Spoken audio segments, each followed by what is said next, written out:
Well, hey there, America. BT here. It's been a long time since I've sat down and tried to hold court with everyone here, but I got a few things to say. Now, here it is, April 16th, 2020, and here in America, we are in the midst of fighting off the nasty, dreaded Wuhan virus, or the Chinese virus, or the coronavirus, or COVID 19.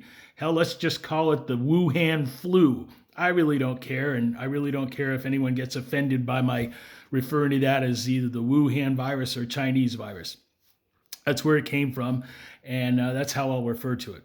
So anyway, here we are in a nationwide, for lack of a better word, quarantine, and we are not in a quarantine, but that's the word everybody uses, so I'll stick with it for a bit.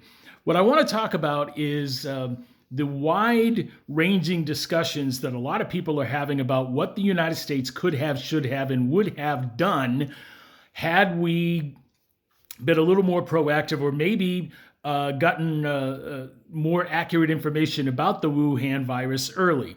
Now, let's go back to December of 2019, merely 4 months ago or so, when the first news of the Wuhan virus, or this disease, started to make some waves in China. That's where it came from. And before I go any further, this video, by the way, is not meant to in any way attack or impugn the President of the United States, nor is it meant to defend him in any way. I'm just going to give you some facts and some perspective. Remember, this is BT's opinion and perspective, so your mileage can and probably will vary.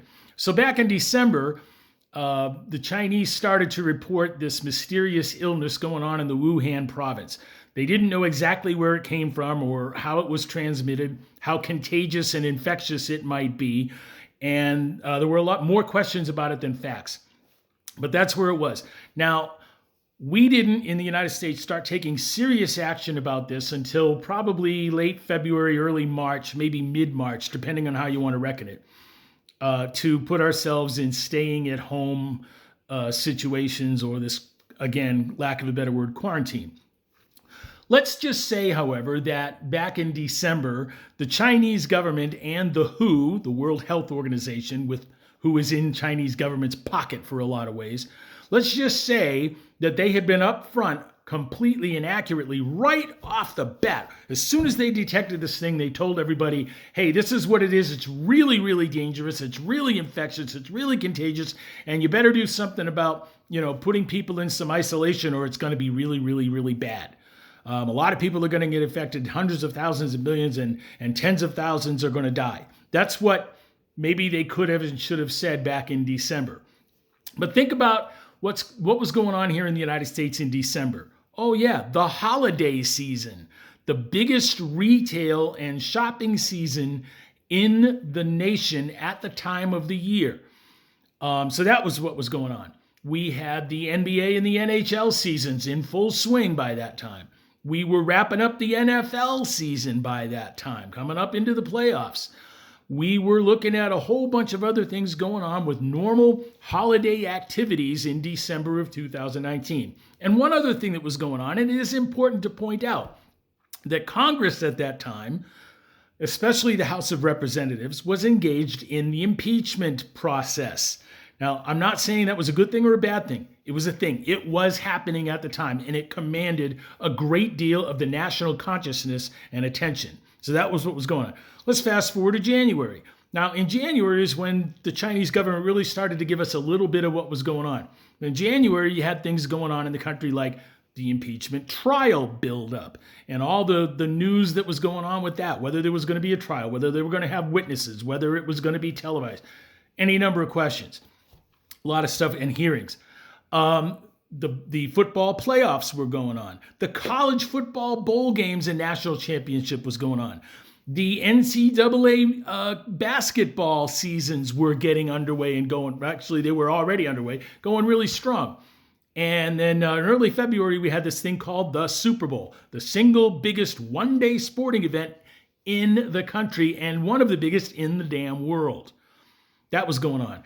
In February, we also had a thing in New Orleans called Mardi Gras, one of the biggest celebrations that you'll ever think of going on down there. So let's just say that if the Chinese government and the WHO had given us accurate information that the president and Congress, working with the president, had told America at the time, hey, let's go ahead and shut the economy down, a big chunk of it, and put everybody in an isolation situation, a quarantine, if you will. And again, we're not in a quarantine. Look up the definition. But let's say that the president and Congress had collectively done that. I really don't think that all of the governors would have easily gone along with that. I mean, after all, the president and the Congress do not have the authority to shut the economy down. They don't. That's the whole point of the Constitution. Remember that document? I've talked about it before. I don't think that the various governors would have gone along with it. Certainly down in Louisiana, that governor wouldn't have said, oh, thanks a lot, Congress and President. We're going to shut down Mardi Gras right now on your say-so. Don't think so. Think the Super Bowl wouldn't have happened?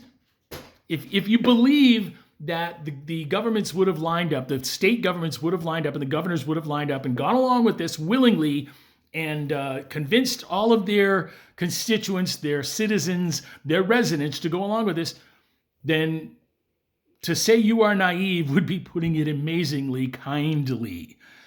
That just wouldn't have happened. This is the United States of America. We don't take well to being told what not to do and to have our freedoms restricted in a way like that. We just don't. The governors and the politicians would have said, no, we're going to do what we do. Thank you, Mr. President. Thank you, Congress. We'll take it from here.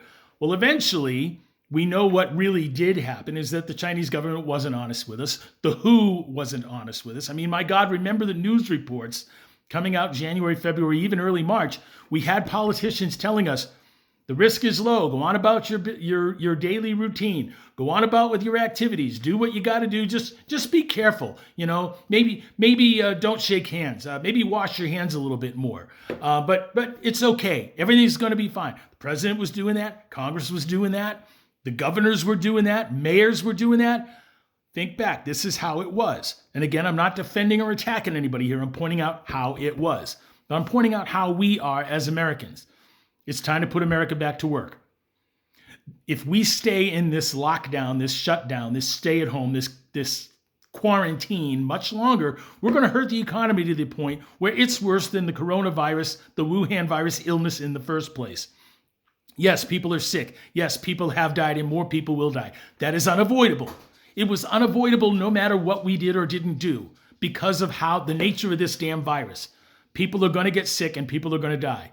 Friends, anybody watching this, if you are sick with the Wuhan virus or God forbid somebody in your family or someone you know or work with has passed away from it, you have my deepest condolences and sorrow for that.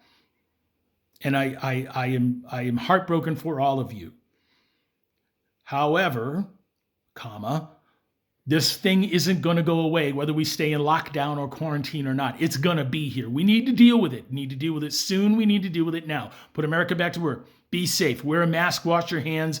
Wear protective clothing. Do what you think you need to do to keep yourself and your family safe. But we need to go back to work. We need to develop. If there is such a thing as herd immunity, we need to build it up. We need to build it up now. And we need to build it up fast. Because no matter how long we stay in lockdown, the virus is still going to be here. And we have, by the news reports I've seen, passed to the point where now we would be overwhelming the healthcare systems.